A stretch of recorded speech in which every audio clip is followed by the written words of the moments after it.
share my experience, I guess, in case I think this is obviously a fairly common, unfortunately, problem when you're mountain biking, and so if you get a broken collarbone, if that's why you're watching it, I just wanted to share my experience. So I guess to start off with, depending on the break, you're either going to have surgery or not, and that will largely depend on the nature of the break. So the break can either be, so you've got the collarbone, which is across here, and it normally breaks in the middle. So you're either going to break up, break down, or have some kind of offset. So if there's an overlay there, that way, if it's over 2.5 centimetres, they tend to look at whether it's worth operating or not. If it's under 2.5 centimetres, the gap, they typically won't operate. So mine is 2 centimetres, so they decided not to operate. There are other factors where they might want to operate. One is if the bone's actually sticking through the skin. Obviously, there's an infection problem there, and they need to sort that out. And also, I think if you've damaged a nerve, or they think you might have damaged a nerve, they'll also operate as well. So, but generally they won't, and generally it will just get better on its own. If you're younger, obviously I'm 57, so as you get older, bones take longer to heal. But evidently your collarbone is one of the last bones to stop growing in your body. So, and evidently that happens around 20. So if you're 20 or younger, your collarbone should repair by itself much quicker and much more straight. And if you're a fair bit younger, even if you break it quite badly, it can recover itself, and shouldn't take so long to repair. So I've seen a number of people in the mountain bike world. I don't know how successful you'll be, but if you try and get them to operate, in hindsight, it might have been worth doing that, because your recovery time is a lot quicker. Judging by the sort of videos I've seen on YouTube, typically you'll probably wait a week or so for an operation, and then after 2 weeks you've pretty much got full range of motion. You can't lift or put any strain on it, but at least you can move around. And I found it really tricky working. Because my break was there was a fragment, and there was a bit of a gap, so I've got a bit of a bump sticking up here. But because the overlap was 2 centimetres, I decided not to operate. Now, when I had that accident, I did whack a nerve, and so during the first 2 weeks, the nerve was really painful. So it would only happen every now and again, like when I was sort of lying down to get into bed, or every now and again you'd tweak it, and that was a proper 10 out of 10 pain. Generally I'm pretty good with pain, as I guess most mountain bikers probably are, that have been doing it for a while. But yeah, no, it's proper painful. But you want to tell the specialist about the nerve pain in case they're worried, but generally to check, they seem to just check for feeling in your fingers and your thumb. I had a slight loss of feeling in the top of my thumb, but they said it's probably just got whacked during the accident, and it takes a little bit longer, sort of 2 or 3 weeks to fully get better, but I'm just over 3 weeks now, and it's almost completely gone. So so there's that to look out for. So the first 2 weeks are a bit of a nightmare. I mean, the pain is kind of they do give you codeamine. I decided not to take that. I didn't really fancy taking opioids. They can be addictive, and they sort of can, you can feel completely out of it. I work from home, so I needed to be with it. I don't really like the feeling of being completely out of it. So I just decided to stick with paracetamol. paracetamol, super cheap, and it's got no real side effects, and it dulls the pain enough that for me it was fine. I think everybody's individual. That, you know, your health level, your body, what you're eating can affect, and the break itself can affect it so much. You experience so much. I think that no one's going to be exactly the same. One thing to note was in A&E in Wales, because they sent me from the bike park to A&E in Wales, and they gave me ibuprofen. When I got back I'm in Bedfordshire. When I got to A&E, they told me to go to A&E in Bedfordshire. I went there, they said, don't take ibuprofen. And it's kind of interesting. The reason why is normally in your body inflammation is really bad, and you know, one of the good things about ibuprofen is it reduces inflammation. But when you've got a bone break, evidently, what happens is, so you've got your bone there is broken here, so it's kind of one's slightly underneath the other. What happens is the bone will bleed, and you'll get a big blood clot around the break, and you'll get a lot of inflammation. And now the job of the inflammation is to stop stuff moving around so much, and it also triggers the bone to repair.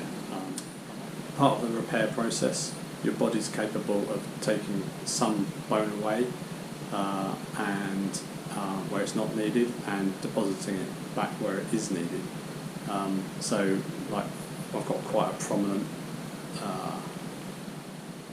piece of bone sticking up, so over time that will calcify. You'll get the bone building over, so it won't be as sharp, but also some of it will be taken away and be used to join the two bits of bone back together. So, you know, that will just happen naturally over time. So the doctors did say that if it stays sticking up, they can shave it off, but I'm not actually that bothered by it from an aesthetics point of view. If there's some kind of, it's going to cause some other medical problem, then fine. But yeah, so I think my brother he crashed his motorbike about 20 odd years ago, and his one has stuck up, but it hasn't caused him any problems, so I don't think that's anything to worry about. I might be getting some of the details a bit wrong, but generally that's the principle. So the big blood clot will have all the nutrients it's taking out of your body, out of your system to repair the bone. So in the first 2 weeks, it's really important to be eating right, making sure you're eating lots of fresh vegetables, taking vitamin D, which gives you calcium, and K2, which then takes the calcium out of your blood and into your bones. And just generally, like, stay away from processed food, stay away from anything with sugar in it, alcohol and cigarettes.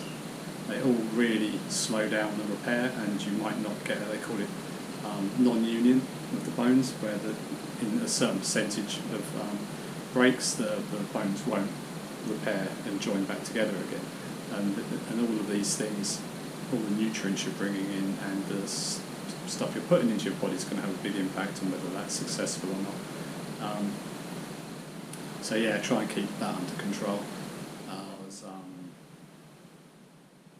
I've watched quite a lot of videos, and there's a couple of doctors have said that your body consumes quite a lot of calories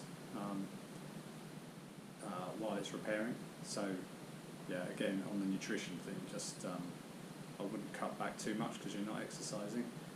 Obviously, if you start putting on a lot of weight, then you're doing something wrong. But yeah, don't cut back too much if you're not putting on weight. Still, so in the first 2 weeks, really, it's going to feel really weird. You're going to get some pain, fairly continuous low-level pain, and then it's going to feel really weird because the bone is going to move around, and it's not a nice feeling. One thing that is important though in your first week is to keep your shoulder, this part of your arm, really stable and don't twist. I think I made the gap between the bones slightly worse. I had a bath instead of a shower, and as I got out of the bath, I kind of twisted around and I could feel it move in quite a lot, and then the bump here became more prominent. So I wish I'd never done that. So I think your job really in the first 2 weeks is to keep your shoulder very stable, don't twist it, and keep it very static. Towards the end of week 2, I think they tell you to probably week 3 is to start moving your lower arm and your wrist and moving your fingers around. Because I did find my hands was swelling up quite a bit, and my feet were swelling up quite a bit because I was just sitting at my desk working all day, and because I'm not cycling or exercising, it's definitely not good. So with the feet, you can get rid of it quite quickly just by lying down, and if you lie down with your feet elevated, they need to be elevated above your heart. So if you can get your feet above your heart, for me it took about 20 minutes for the swelling to go down. When you get sort of 2 or 3 weeks in, you can go for longer walks. I found that I couldn't really walk that far. If I started walking far in the first 2 weeks, like the movement in these joints would just start really aching, and I assume that's probably not good, so I didn't really do it much. Just over 3 weeks in now, I went for a probably 2-mile walk yesterday in Chicksands, and it's good to get out and get into the woods and stuff. So that was pretty good, but yeah, so now it's kind of okay walking. I'm going to exercise more, but I'm going to get a trainer for the bikes as well, so I can keep my general fitness level up. The other thing in the first 2 weeks is to keep your posture. So obviously your bones are moving around quite a bit in the first week, and during the second week they'll start fusing back together again. So in week 2 and 3. So I think it's really important to keep this joint static, but also keep your posture good, because where it's setting is where that's going to be may cause you problems in the future. So you want to sort of, typical shoulders back, chin up as much as you can. And I found after a week or so, the most comfortable thing when I was sleeping was to lie on my back, which was pretty tricky to start with. I don't normally snore, but if I'm lying flat on my back, I do snore, and I was waking myself up every half an hour or so to start with. So then I'd roll on the side, obviously on this side. So it didn't feel too bad sleeping on the side, but I think after about a week I could sleep on the back.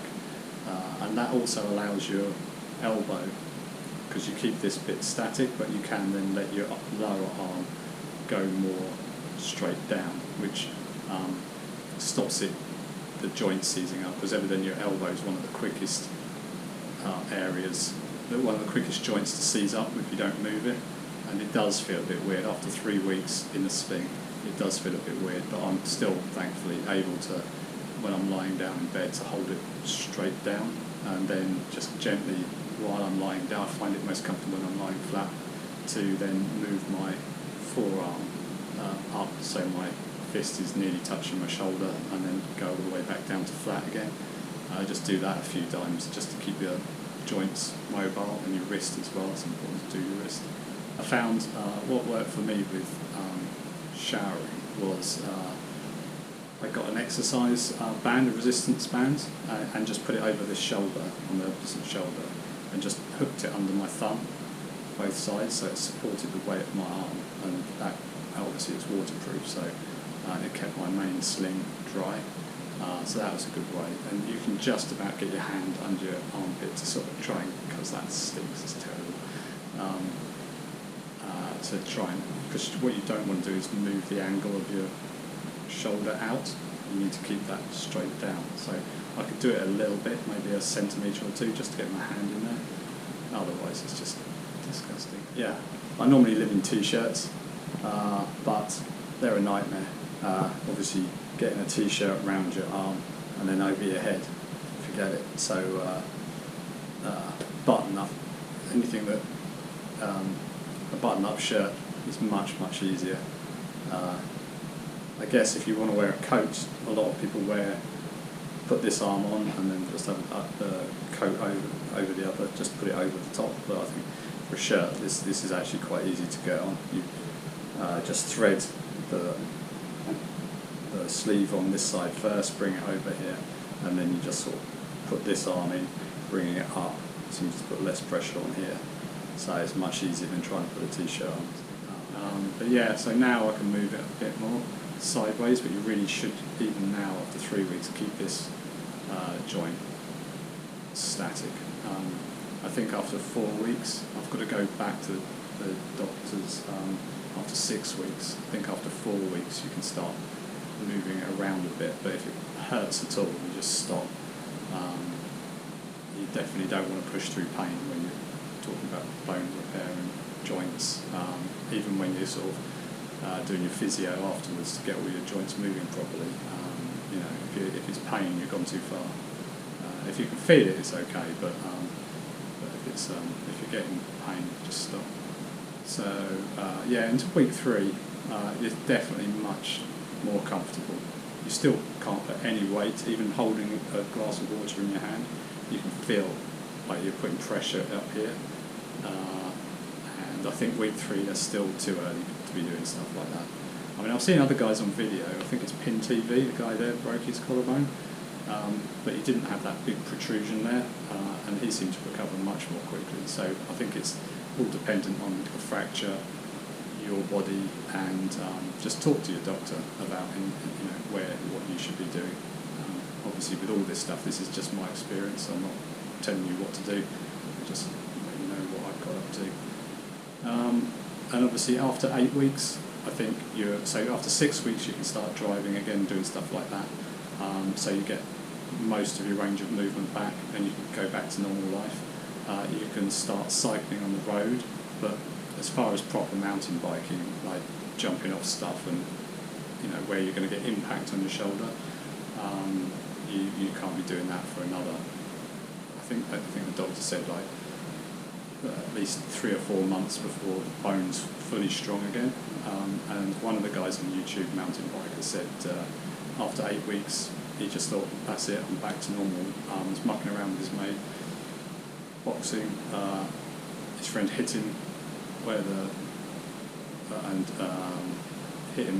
hit the collarbone, and it snapped again, and then you have to start back from day 1 again, and it can cause other complications as well. So I think as hard as it's going to be, you're going to have to try and not do proper mountain biking for the full 3 or 4 months. I've seen some sport people that say before they'll let them back out in the field, they'll make sure they can do at least 1 push-up without any pain whatsoever. So maybe that's a guide, I don't know. But I think it's better to be a bit cautious, especially now I'm 57. So especially as you get older, I guess you repair slower. So, if you're going to do a drop and have quite a hard impact, you don't want it snapping again. That would be horrendous.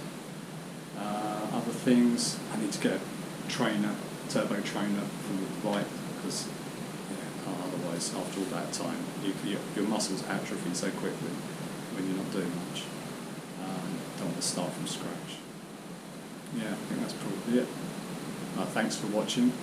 I really appreciate it. I think I'll do another video on sort of what I do from a nutrition point of view, and keeping fit generally. I mean, I'm no expert, but I do quite a bit of research into what foods are good, and I do treat food a bit more like fuel than I'm not really bothered what it tastes like. I think if you get too wrapped up in that, you'll just end up eating lots of crap, because the people that make the food engineer it so it tastes fantastic, but they do that using stuff that's really bad for you. And as you get older, that has more of an impact on your body and your ability to perform. So, from my point of view, 57, I want to be riding bikes, having fun for as long as possible. So, that's my attitude towards it.